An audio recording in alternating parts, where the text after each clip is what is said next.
विवेक ख्याति पर नहीं है जोर उनका। आप समझना, जैसे उसके अष्टांग है ना, 8 मार्ग है उसमें योग में, यम नियम आसन प्राणायाम प्रत्याहार धारणा ध्यान और समाधि, तो 8 उसकी सीढ़ियां हैं और उसमें भी सविकल्प और निर्विकल्प तक है। तो वो तो केवल आसन और प्राणायाम में ही ज़्यादातर, आसन और प्राणायाम ज़्यादातर इन दो पर, ना तो यम पर ज़्यादा जोर है ना नियम पर ज़्यादा जोर है, ना समाधि पर ज़्यादा जोर है ना निर्विकल्प पर ज़्यादा जोर है। कहाँ पर? आसन और प्राणायाम। हाँ, और थोड़ा सा कह लो प्रत्याहार। प्रत्याहार माने क्या खाओ और क्या न खाओ, यही है। ये हमारा दर्शन है, चौथा दर्शन, इसका नाम है योग दर्शन, सूत्र में है। 5वां दर्शन है, एक और महान पुरुष हुए जिनका नाम था महर्षि जैमिनी ऋषि। क्या है, ऐसे महापुरुषों का नाम लेकर के हृदय गदगद होता है। ये हमारी थाती है, ये हमारे पूर्वज हैं। जब कभी गोत्र पढ़ते हो, मेरा गोत्र कौन? बोले सांडिल। मेरा गोत्र कौन? भारद्वाज। मेरा गोत्र कौन? कश्यप। तो एक स्वाभिमान आना चाहिए कि मैं उन ऋषियों की संतान हूं ना, मैं कोई पाश्चात सभ्यता वाला नहीं हूं, हाथ मिलाने वालों की सभ्यता वाला नहीं हूं, मैं इस ऋषियों की संतान हूं। जैमिनी ऋषि ने कर्म की चर्चा किया। उन्होंने एक वेद के सबसे बड़े हिस्से को अपना आधार बनाया और कर्म मीमांसा लिखी। कर्म कैसे करना चाहिए, किस प्रकार से यज्ञ करना चाहिए, कब यज्ञ करना चाहिए, कहाँ यज्ञ करना चाहिए, और कर्म की चर्चा किया उन्होंने। तो उसका नाम ही पड़ गया पूर्व मीमांसा, कर्म मीमांसा, और कभी कभी हम उसको नाम देते मीमांसा दर्शन। मीमांसा माने विचार, चिंतन किया, कर्म क्या कर्म करते हैं, आपके कर्म का क्या परिणाम होगा, जितना सूक्ष्म चिंतन वहां पर किया गया है कहीं पर नहीं किया गया है। हमारे कर्म में केवल क्रिया नहीं देखा गया, कर्म के साथ में आपकी भावना देखी गई, कर्म के साथ में आपका विचार देखा गया, कर्म के साथ में आपके पुरोहित की भावना देखी गई, कर्म के साथ में आपकी पत्नी जो यजमान की पत्नी है उसकी भावना देखी गई। कर्म के 18 अंग होते हैं, 4 उसके, देखो उनका वर्णन, कर्म में 4 उनके मुख्य होते हैं, आर्ध्यु, होता, उद्गाता, ब्रह्मा, और चारों के 3-3 सहायक होते हैं, कुल 16 होते हैं। यजमान और यजमान की पत्नी 2 और मिला दिया, 18 लोग होते हैं। तो कर्म जब यज्ञ करते हैं तो 18 उसके अंग हैं। अगर सबका मन ठीक होवे तब हमारे यज्ञ से हमको फल की प्राप्ति होती। जरा सा यजमान के मन में कुछ गड़बड़ हो जाए, हमारे वर्णन आया, वैवस्वत मनु की पत्नी थी श्रद्धा, यज्ञ कराया, बेटा पैदा हो, वशिष्ठ जैसे आचार हैं, बड़े बड़े आचार हैं। पत्नी ने मन में सोचा, नहीं, ऊपर से नहीं बोला, पति को बुरा लगेगा, मन में सोचा कि नहीं, हमको बेटा नहीं बेटी चाहिए। चुपके से गुरुजी के मन में कह दिया कान में, गुरुदेव हमको कन्या चाहिए। गुरु और श्रद्धा, वैवस्वत मनु की पत्नी, दोनों मिल गई, और जितने लोग बैठे हैं 16, वो सब के सब इसलिए आहुति दे रहे हैं कि बेटा पैदा हो, पुत्रेष्ट यज्ञ कर रहे हैं। लेकिन ये दोनों के मन में भावना है कि कन्या पैदा हो, और जो मुख्य आचार है वशिष्ठ के मन में आ गया कन्या पैदा हो। उस यज्ञ से कन्या पैदा हुई जिसका नाम रखा गया ईला। कर्म के 18 अंग हैं। कर्म से आज भी बिल्कुल जो चाहो सो करा सकते हो। कर्म से, यज्ञ से वर्षा हो सकती, मेरी गीता में लिखा है, मेरा दृढ़ विश्वास है, हो सकता है, बशर्ते कि उसको कराने वाले सही हो। कर्म के 18 जो अंग हैं, जो आहुति दे रहा है, जो बगल में बैठी है, जो पंडित वेद के मंत्र का पाठ कर रहा है, जो उसकी सामग्री इकट्ठा कर रहा है, मन तो ठीक हो। महर्षि जैमिनी ऋषि ने जो दर्शन दिया उसका नाम है मीमांसा दर्शन। बहुत मोटा है, बहुत गहन है। हाँ, सत्य कहूँ तो मेरे पास रखा हुआ है, पढ़ नहीं पाया मैं, थोड़ा बहुत इधर उधर देख लिया, जिसको कह लो कि वो एक नज़र से उसको पलट लिया, लेकिन उसको पूरा एक एक उसके सिद्धांत पढ़ना का फिलहाल हमारे पास न समय रहा न पढ़ा। मीमांसा दर्शन पहला सूत्र है, अथाता कर्म जिज्ञासा, कर्म की जिज्ञासा हम करते हैं। देखो, एक मीमांसा दर्शन। छठा दर्शन है मेरा, महान ऋषि, शायद आप लोग नाम सुने हैं, भगवान वेद व्यास जी महाराज। सुना है नाम? हाँ, नहीं सुना है तो बहुत गए गुजरे। हाँ, भगवान वेद व्यास जी हुए। वेद व्यास जी के नाम से आज भी इसका नाम है व्यासपीठ। चाहे योगी बैठे वो भी कहेंगे व्यासपीठ पर बैठ रहे हैं, चाहे कर्म करने वाला बैठे वो कहेंगे व्यासपीठ पर बैठो, चाहे कोई भी, भगवान वेद व्यास जी एक ऐसी महान हस्ती हमारे इस धरा पर प्रकट होते हैं द्वापर युग में, जिन्होंने सारे वेदों का निचोड़ मेरे सामने रखा, जिसका नाम पड़ा वेदांत दर्शन। ये छठा दर्शन है, ये छठे दर्शन का नाम पड़ा वेदांत दर्शन। वेदांत दर्शन के नाम से, और ये भी सूत्र में है। वेदांत दर्शन के सूत्र कितने कठिन हैं आप कल्पना कर सकते हैं कि वेदांत दर्शन का जो 4 सूत्र है, कुल ज़्यादा नहीं 554 सूत्र हैं, केवल 554 सूत्र। गीता प्रेस से छपा है, मिल सकता है, समझ में नहीं आवेगा। हाँ, कुल 554 सूत्र हैं। 4 सूत्र केवल ऐसे हैं जिन 4 सूत्रों के लिए कहा जाता है चतुसूत्री, उसका नाम ही है चतुसूत्री। मैं पढ़ूंगा तो 1 मिनट में आप सुन सकते हो। पहला सूत्र है अथातो ब्रह्म जिज्ञासा, यहाँ से शुरू किया। दूसरा सूत्र है जन्माद्यस्य यतः। तीसरा सूत्र है शास्त्र योनित्वात्। चौथा सूत्र है तत्तु समन्वयात्। इन 4 सूत्रों का जो भाष्य था भगवान शंकराचार्य जी का, उस भाष्य को पद्मपादाचार्य जी को दे दिया, लो टीका करिए। पद्मपादाचार्य जी ने अपने मामा के यहाँ पे रख दिया, उस काल में 2000 साल पहले अपने मामा के यहाँ रख दिया। इतनी बड़ी पोथी लेकर के ताड़पत्र पे लिखा हुआ कहाँ ले चलें? उनके मामा ने पढ़ा उसको, और चूंकि विद्वान होते हैं केरला के लोग, पढ़ करके उनको लगा कि अरे ये जब समाज में आएगा, इसका समाज में प्रचार होगा, तो मेरे कर्म की मीमांसा तो धराशायी हो जाएगी। उन्होंने अपनी झोपड़ी में आग लगा दिया, जिसमें सब भस्म हो गए, जल गए। जब ऐसी घटना सुनी कि वो तो जल गया, तो पद्मपादाचार्य जी की बुद्धि क्या तेज थी। उन्होंने कहा, भगवान शंकराचार्य जी से प्रणाम किया, गुरुदेव कोई बात नहीं, मुझको चतुसूत्री का भाष्य याद है। 4 सूत्रों का जो भाष्य आपने किया था उसके एक एक शब्द याद हैं। और उन्होंने अपनी यादाश्त से फिर लिखा, युष्मद् अस्मद् प्रत्यय गोचरयो, जो हम लोग पढ़ते हैं, एक एक शब्द अभी भी मैंने दर्शन किया है। शायद कुछ लोग मिल के आए हैं। ऋषिकेश में एक महात्मा है त्रिदंडी स्वामी हंसानंद महाराज, उनको भाष्य याद है, 9 उपनिषद के भाष्य की एक एक लाइन याद है। आश्चर्य लगता है। हाँ, वेद व्यास जी महाराज ने जो दिया उसका नाम वेदांत दर्शन। कभी समझो, कभी पढ़ो, कोशिश करो, परमेश्वर की कृपा मिले तो। वेदांत दर्शन, ये 6 दर्शन मेरे हैं, और 6 के 6 दर्शन मेरे सूत्र में हैं। 7वां दर्शन मेरा और कह लो भक्ति का, जैसे योग का है पातंजल मुनि का दिया हुआ, वेदांत दर्शन है व्यास महाराज का दिया हुआ, कर्म दर्शन है, मीमांसा दर्शन है जैमिनी ऋषि का दिया हुआ, ऐसे ही 7वां दर्शन हमारे भक्त, परम भक्त शिरोमणि देवर्षि नारद जी महाराज का दिया हुआ नारद भक्ति सूत्र। अब गौर करना, सूत्र में है। ये जितने महान विषय हैं, पहले के ऋषि लोग ज़्यादा नहीं फैलाना चाहते थे, ज़्यादा नहीं लिखना चाहते थे, कम से कम शब्दों में, गागर में सागर कह लो, हाँ, कम से अल्पाक्षरम असद्दिग्धम सारवत विश्वतो मुखम, ये है परिभाषा सूत्र।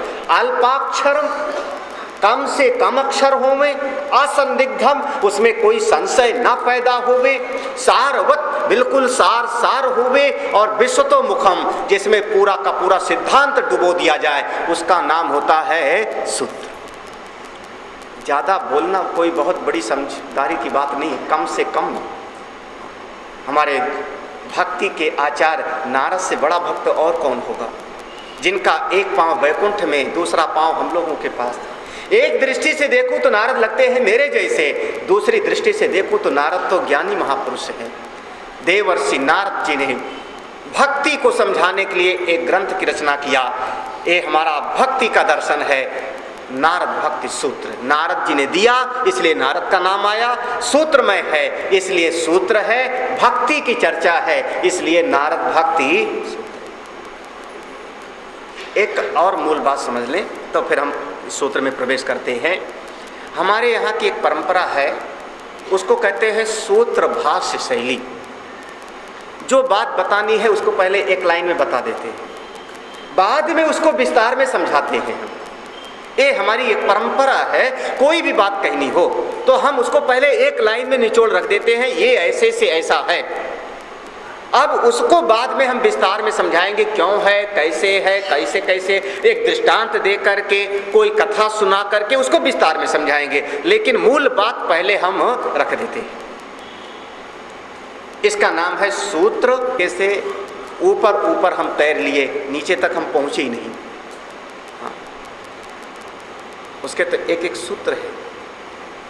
अगर कोई नारद भक्त सूत्र को समझ ले, ये सूत्र है श्रीमद् भागवत, इसकी व्याख्या है। बोलिए सच्चिदानंद भगवान की, वृंदावन बिहारी लाल की।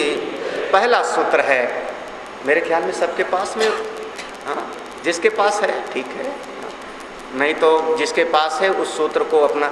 और आश्चर्य तो ये है कि इतना गहन, मैं कह रहा हूँ मेरी श्रद्धा है, महापुरुषों की श्रद्धा है, इतना गहन ग्रंथ नारद भक्त सूत्र मैं कह रहा हूँ। और भी मैंने कहा पातंजल योग दर्शन 15 रुपए में मिल जाएगी, 10 रुपए में मिल जाएगी गीता प्रेस से, समझने के लिए जिंदगी लग जाएगी। न्याय दर्शन मिल जाएगा चौखंबा प्रेस का, वैशेषिक दर्शन चौखंबा प्रेस का मिल जाएगा, मीमांसा दर्शन मिल जाएगा, वेदांत दर्शन गीता प्रेस से 25 रुपए 30 रुपए मिल जाएगा, समझने में जीवन लगेगा। इतना महान ग्रंथ और गीता प्रेस ने 2-3 रुपए में छाप के बांटा है, केवल 3 रुपए कीमत होगी संभवतः, 2 रुपया। और साथ ही साथ सांडिल भक्त सूत्र भी उसी में लो, एक के साथ में एक घेलुआ फ्री, एक के साथ में एक फ्री, 2 रुपए में। क्या कीमत है 2 रुपए? 2 रुपए का तो पान भी ठीक से शायद न मिलता हो, अखबार भी नहीं मिलता, 3 रुपए का मिलता है, जो सवेरे पढ़ा और शाम को रद्दी, 1 घंटे बाद रद्दी हो गया। हमारा नारद भक्त सूत्र रखो, सब लोग खरीदो, इसको पास में होना चाहिए। ना होवे तो जिसके पास में है उसके पास से लेकर के सूत्र अपने डायरी में नोट कर सकते। हमने अपनी डायरी में इसको नोट बनाया था कभी किसी जमाने में। हाँ, बहुत अच्छा है, कोई ज़्यादा बड़ा नहीं है, केवल मात्र 84 सूत्र हैं इस नारद भक्ति दर्शन में, केवल 84 सूत्र हैं। 84 क्यों 84 है? तो हमारे स्वामी अखंडानंद महाराज कहते थे 84 से छुटकारा पाना है ना हमको। अरे 84 लाख का चक्र चल रहा है ना, कभी हम कुत्ता बने, कभी देवता बने, कभी दैत्य बने, तो 84 से छूटना है। तो 84 सूत्र का आप अपने जीवन में पालन करना, छूट जाओ सहज ही। अथातो भक्तिम व्याख्यास्यामः, पहला सूत्र है अथातो, अथ अतः, अब हम इसलिए भक्ति की व्याख्या करने जा रहे हैं। इसका नाम है प्रतिज्ञा। नारद जी ने पहले सूत्र में प्रतिज्ञा की, ये है प्रतिज्ञा। अब हम भक्ति की व्याख्या कर, जैसे हम लोग, जैसे पंडित जी आए, उन्होंने हाथ में दिया, मेरा ये नाम है, मेरा ये गोत्र है, आज के दिन मैं पत्नी के साथ में सत्यनारायण की कथा पूजा हवन करने जा रहा हूँ। अभी तो किया नहीं, बोले करने जा रहा हूँ, ये संकल्प है, ये संकल्प पहले पढ़ा, निर्णय लिया, प्रतिज्ञा किया मैं ऐसा काम करूंगा। ऐसे ही नारद जी ने प्रतिज्ञा किया कि मैं भक्ति को समझाने जा रहा हूँ, भक्ति की व्याख्या करने जा रहा हूँ। अथ माने अब कब? बोले जब संसार को देख लिया तब।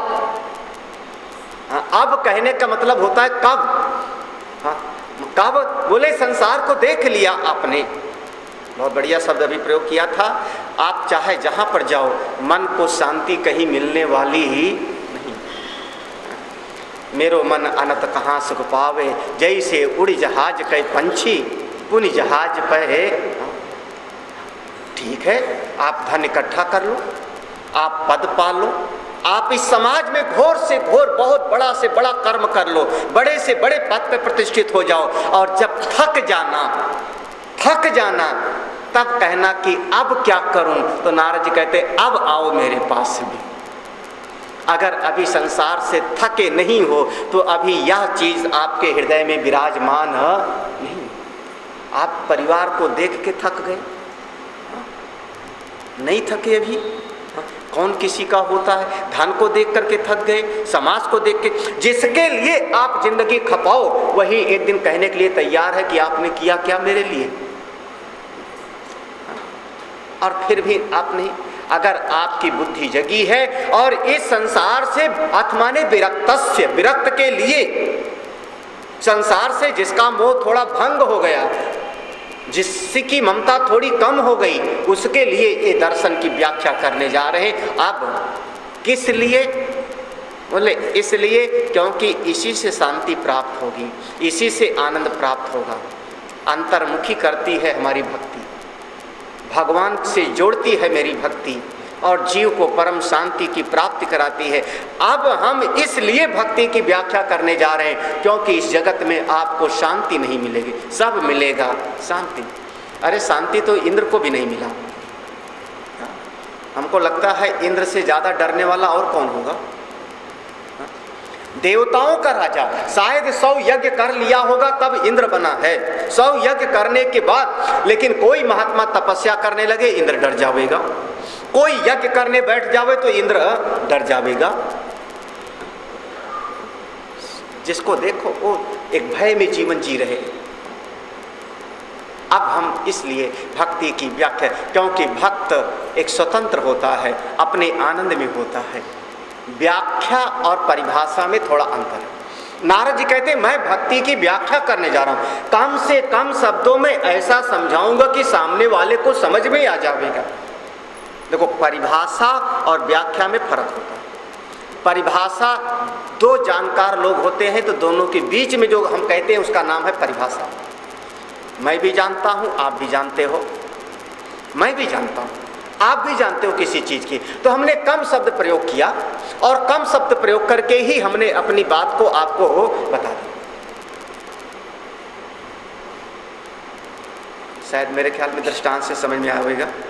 हाँ? दृष्टांत से हो सकता है समझ में आवे। कोई बच्चा मुझसे मिला, उस बच्चे ने हमसे पूछा स्वामी जी कुछ चाहिए? तो हमने कहा हाँ ये वाला सॉफ्टवेयर मेरे पास में नहीं है, सॉफ्टवेयर ले आओ। पास में और कोई गांव के 2-3 लोग बैठे थे। स्वामी जी ये क्या चीज़ है, सॉफ्टवेयर क्या चीज़ है? सबको समझ में आ गया? हाँ? कुछ को तो समझ में आ ही गया होगा, कंप्यूटर वालों को। हाँ? इस चीज़ का ये, इस चीज़ का ये। अब अगर हमने कह दिया कि ये हमारे पास में अमुक सॉफ्टवेयर की ज़रूरत है, सामने वाला समझ गए।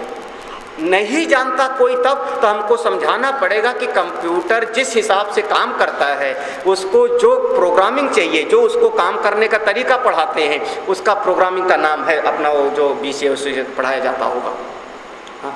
जब हमने उसको विस्तार में समझाया तो हमने कहा वो हो गई व्याख्या, और कम शब्दों में कहा तो हो गया परिभाषा। ना काम में ना समझ में आए तो और समझा दें। हाँ? संस्कृत भाषा वाला, आत्मा का ज्ञान कैसे होता है, आत्मा के ज्ञान का तरीका कैसे, आत्मा के ज्ञान का तरीका कैसे? तो कहा मैं परिभाषा का पढ़ रहा हूँ, परिभाषा पढ़ रहा हूँ, आप लोग याद कर लेना। परिभाषा अधिष्ठान अध्यारोप अपवादाभ्याम प्रपंचम निष्प्रपंच्यते। समझ में आ गया सबको? हाँ? अध्यारोप अपवादाभ्याम, अध्यारोप अपवादाभ्याम प्रपंचम निष्प्रपंच्यते। नहीं समझ में आया सबको? ये है परिभाषा। अध्यारोप और अपवाद के न्याय से इस प्रपंच से छुटकारा मिलकर के अपने आत्मा में निष्ठ हो जाता है। बोले नहीं समझ में आया कैसे? तो कहा कि अब देखो हम ये है परिभाषा। व्याख्या क्या हुई कि ज्ञान का तरीका क्या है कि जब कोई जीव माया से मिल गया है, अविद्या से मिल गया है, तो उसके ऊपर हम एक और मैल लगा देते हैं साबुन का। जैसे मेरा कपड़ा है, मेरे कपड़े पर मैल जम गई तो मैंने इसके ऊपर एक मैल और लगा दिया साबुन का, इसका नाम है अध्यारोप। अध्यारोप माने एक चीज और लगा दिया। उसके बाद बोले अब दोनों को मैंने हिला दिया पानी में, तो वो मैल भी गई और जो मैंने ऊपर से लगाया था वो भी गया, मेरा वस्त्र शुद्ध हो गया। पानी गंदा है, उसमें हमने फिटकरी मिलाई, फिटकरी जैसे मिलाते हैं वो फिटकरी पानी में घुल के एक ही भूत हो जाता है और बाद में वो फिटकरी भी नीचे बैठ जाती है गंदगी को बिठा करके। ऐसे ही हम समाज में अगर कोई ज्ञान के मार्ग पे चलता है तो उसको हम एक चीज और पकड़ा देते हैं और बाद में वो भी किनारे हो जाती है।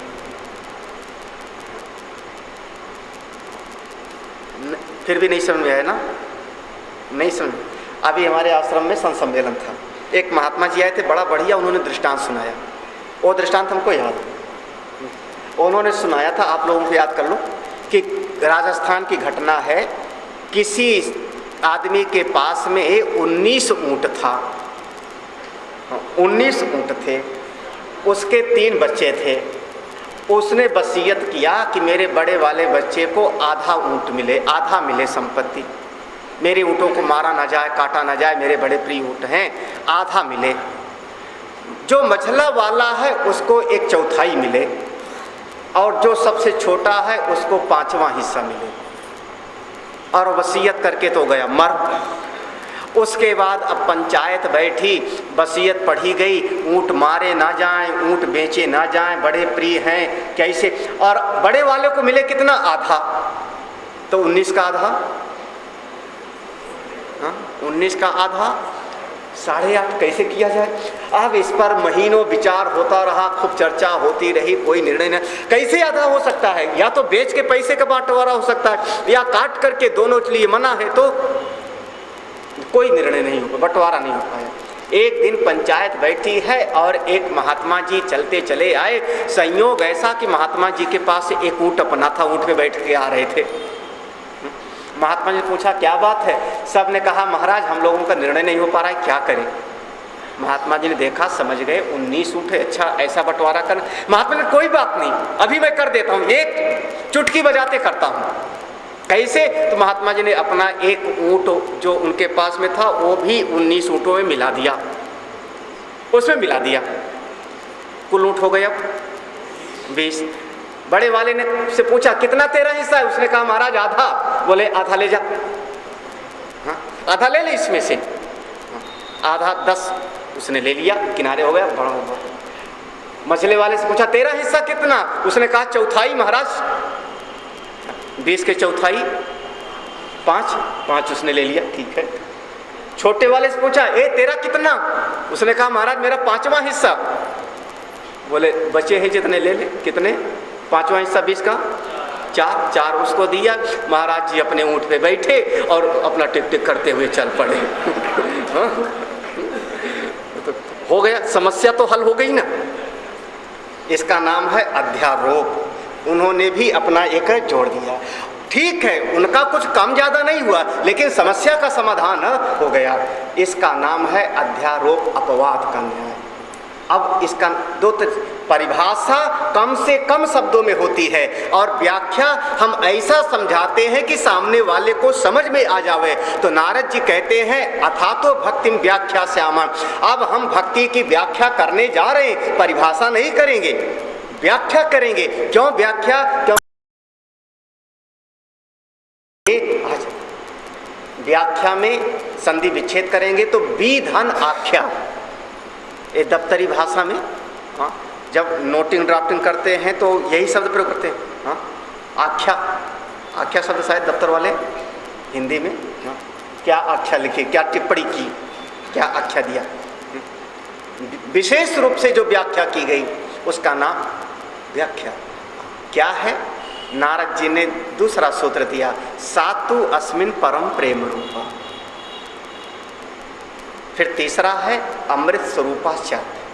देखो शब्द पर गौर करना, सातु अस्मिन परम प्रेम रूपा, अमृत स्वरूपा। 2 चीज हो गई, 2 चीज का भेद कर दिया, रूप और स्वरूप। दूसरे सूत्र में चर्चा है रूप की और तीसरे सूत्र में चर्चा है स्वरूप। एक होता है जो हमको बाहर से दिखाई पड़ता है और एक होता है भीतर की चीज।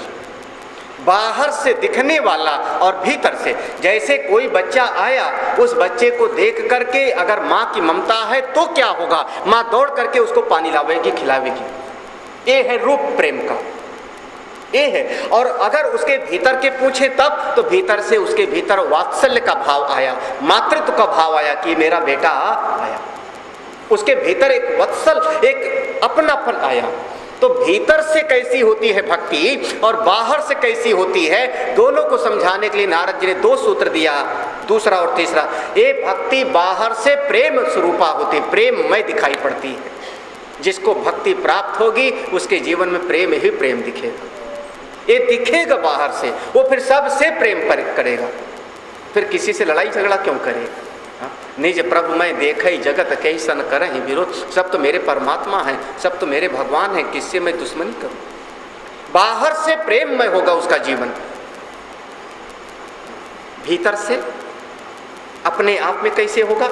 ठीक है, कोई बाहर मिला, मित्र से भी प्रेम किया, शत्रु से भी प्रेम, अपने से भी प्रेम है, पराये से भी प्रेम है, लेकिन जब भीतर बैठ गया, कोई बाहर का नहीं है, केवल अपने आप में है, तब उसका वो भक्ति भीतर कैसी होगी। बोला अमृत स्वरूपाचा, भीतर से अमृत स्वरूप होगी, उसको कोई कष्ट नहीं होगा, कोई दुख नहीं होगा, उसके मन में कोई विक्षेप नहीं होगा, उसके हृदय में परम शांति होगी, अमृतमय होगा उसका जीवन।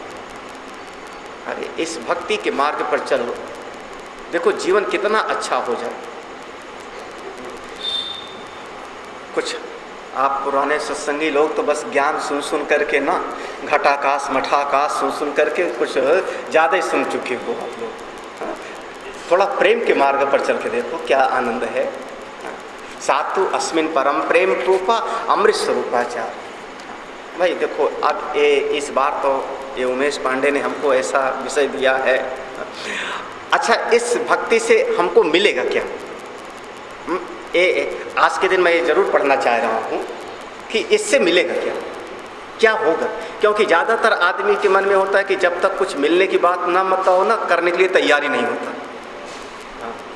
सत्संग वगैरह में बता दो कि वहाँ 4 आने का समोसा मिलता है तो ज़्यादा लोग आ जाएंगे, ऐसा मत समझना।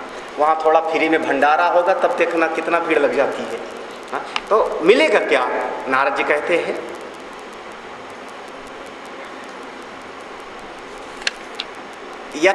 यल्लब्ध्वा पुमान सिद्धो भवति अमृतो भवति तृप्तो भवति। ये है मूल चीज। यल्लब्ध्वा, जिस भक्ति का लाभ करके ये मनुष्य सिद्ध हो जाता है, अमृत स्वरूप हो जाता है, उसको मृत्यु का भय नहीं रह जाता, अपने आप में तृप्त हो जाता है, फिर अब उसको किसी चीज की चाह नहीं है, अपने आप में रमण करता है। यत् प्राप्य न किंचित वांछति न सोचति न द्वेष्टि न रमते नोत्साही भवति। जिस भक्ति को प्राप्त करके इस जगत में किसी चीज की इच्छा नहीं रह गई और कभी उसके जीवन में कोई शोक नहीं होता, ना द्वेष्टि, किसी से द्वेष नहीं करता, संसार में कहीं उसका रमण नहीं होता, ना उत्साही, और इस जगत में बहुत ज्यादा पाने मरने के लिए उत्साह नहीं होता करने के लिए, अपने आत्मा में रहता है, अपने आत्मा, अपनी मस्ती में। अरे जब परमात्मा मिल गए, अपने आत्मा का आनंद मिल गया, तब फिर क्या देखना। हीरा पायो गांठ गठियायो। किसी आदमी को कोई कीमती वस्तु मिल जाए ना तो उसको खोल खोल के ना दिखाता है और ना किनारे भागता है। किसी को खजाना मिल जाए, एक हंडा, एक मटका मिल जाए पैसा, देखना फिर वो इधर उधर नहीं देखेगा, बस सबसे बचा करके भागेगा अपने घर में, कैसे छुपाऊं इसको, किसी की नजर न पड़ जाए। ये तो इतना कीमती चीज है। यच ज्ञात्वा मत्तो भवति स्तब्धो भवति आत्मा रामो भवति। जिस भक्ति को जान करके, यहाँ 3 शब्द है, भक्ति का लब्ध्वा, प्राप्य और ज्ञात्वा। इस भक्ति का लाभ करना होता है, इस भक्ति को प्राप्त करना होता है, और इस भक्ति को जानना भी पड़ता है, क्योंकि बिना जाने भक्ति मेरी बढ़ती नहीं। थोड़ा हमको सत्संग में जाना पड़ेगा, तभी समझ में आता है। भक्ति सबको ही कहे। भक्ति करना थोड़ी आसान थोड़ी बात है, बिल्कुल आसान नहीं है। कहना बहुत आसान है, जिसको देखो वही भक्त है, मैं भी भगत हूँ भगवान का, मैं भी भगत हूँ। भक्ति है क्या चीज? भक्ति जब हम करते हैं तो भक्ति का कोई ना कोई एक उपास्य देव होता है ना। किसकी भक्ति आप कर रहे हैं? किसकी भक्ति? अगर आप कहे भी तो मैं किसी, फिर जिसकी भक्ति करते हो, जिससे प्रेम है, क्योंकि ये भक्ति प्रेम रूपा है, तो जिससे प्रेम है, जिसकी भक्ति कर रहे, उसके बारे में कुछ समझा भी, कुछ जाना भी, वो कौन है, कहाँ रहता है, उसका स्वरूप क्या है। ठीक है, आप भक्त तो हो, भक्ति तो करते हो, लेकिन जो भक्ति करने वाला है, जिसके हृदय में भक्ति बैठेगी, इसके भीतर हृदय कैसा होता है, ये हृदय काम कैसे करता है, अंतःकरण कैसे काम करता है, कैसे भक्ति कहाँ पर विराजमान होती। तो भक्ति में भक्त को अपने बारे में समझो, भगवान के बारे में समझो और भक्ति को समझ लो। कम से कम इसके बारे में तो थोड़ी समझ चाहिए ना। यज्ञ ज्ञात्वा, बिना ज्ञान के बिना समझे भक्ति भी नहीं हो सकती। हाँ, ऊपर से देखा देखी का नाम भक्ति नहीं होता। देखा देखी कांवड़ चढ़ाई जाती है। हाँ, हम लोग बहुत झेले हुए हैं। हाँ, हरिद्वार से मेरठ अगर जाना हो सावन के 15 दिन, हाँ, तो हम लोग फिर बिल्कुल नहीं निकल सकते गाड़ी लेकर के। मेरठ से बिजनौर आवेंगे, नजीमाबाद, नजीमाबाद से बिजनौर, बिजनौर से फिर मवाना होके मेरठ जाएंगे। क्यों? क्योंकि वो मेरठ से हरिद्वार दिल्ली रोड पूरा का पूरा कांवड़ियों के लिए वो रिजर्व हो जाती है। और जरा सा कोई छू जावे, गलती उसकी होगी। इतनी बड़ी कांवड़ शायद आप लोग ना देखे हों। हाँ, अब आजकल उसमें भी कंपटीशन, भक्ति में भी कंपटीशन।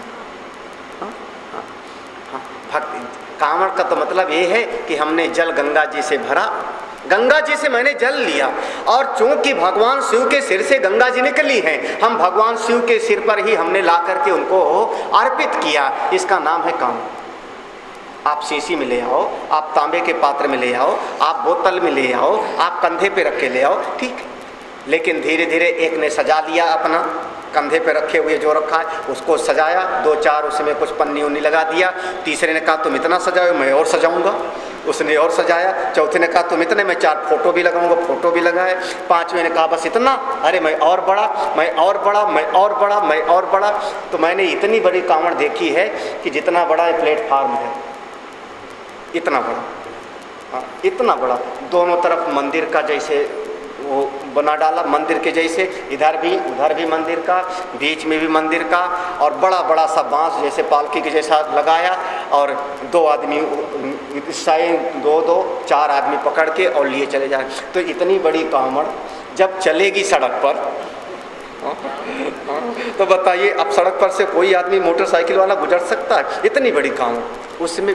और अब देखो, भक्ति हमारी, भक्ति हारने की कला है। भक्ति में जीतना नहीं होता, प्रेम में आदमी जीतता नहीं।